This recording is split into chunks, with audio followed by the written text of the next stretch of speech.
Hi guys! Welcome back to my channel.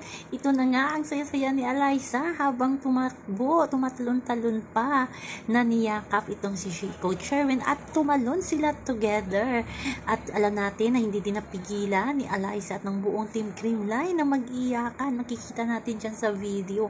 At sabi din ng iba, ngayon lang nila nakita rin Coach Sherwin na ganito kasaya. As in talagang grabe ang saya ng Team Creamline. Genuine happy talaga sila sa result at ng panalo nila, o diba? Wala naman talo kasi sister team naman sila ng Chocomocho. Ang panalo dyan, ang Revisco, o diba? Pero ang saya-saya lang ng lahat, magkakaibigan sila. Pero grabe talaga ang Team Creamline, nagsiiyakan, si Alyssa, lahat, si Ella, si Gemma, lumuluha habang nagyayakapan kahit yung mga coaches, di ba? Makita nyo kung gaano kasaya.